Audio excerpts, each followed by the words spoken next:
Do you believe, Noel, that an aspiring poet should read the work of other poets? Well, I feel very strongly about the great need for poets to read other poets' work. I feel a great number of aspiring poets should be reading contemporary writing and keeping an eye out for literary magazines like Poetry Ireland Review, Cyphers, The Shop, to name but a few.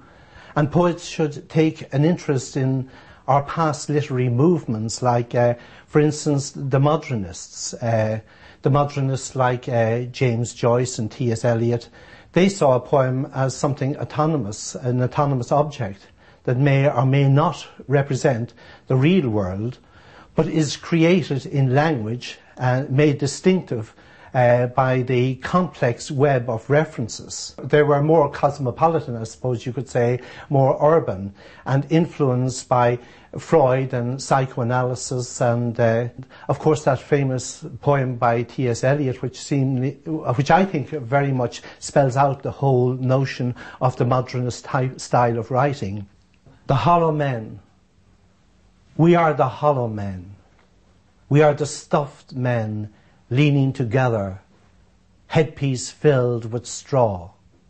Alas, our dried voices, when we whisper together, are quiet and meaningless as wind in dry grass, or rats' feet over broken glass in our dry cellar. And then, of course, you had the Imagists. Imagism rebelled against Romanticism. It was influenced by the Japanese style of writing, the haiku and the tanka. And the Imagist movement favoured a concise image, founded on one image, the precise image rather than the symbolism that you find in Baudelaire.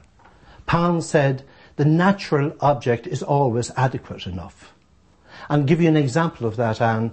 In a station of the metro, the apparition of these faces in a crowd, petals on a wet black bough. That is a very short poem. Short and to the point. It does the business in a minimalist way. And again, of course, you have the same type of movement in William Carlos Williams' poem, The Red Wheelbarrow. So much depends upon a red wheelbarrow, glazed with rainwater, beside the white chickens. In a poem like this, William Carlos Williams is trying to record the precise instant when a thing outward and objective transforms itself into a thing inward and subjective. And again you have the Surrealists. The Surrealist Manifesto by André Breton was published sometime in the 1920s. It explored the boundaries of rational and irrational, conscious and unconscious, dream and waking. They experimented with automatic writing, that whole idea of first thought, best thought, and the exploration of the unconscious, interest in dreams, trance states, hallucinations, delusions, paranoia, interest in Hamlet's struggle with his madness. They sought the language really of the unconscious. Give you an example with David Gascoigne's poem, The Very Image. The very image.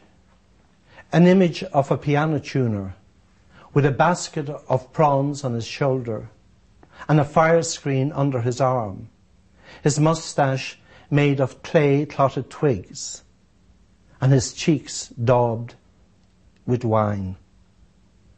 Now, that's poetry at its wildest.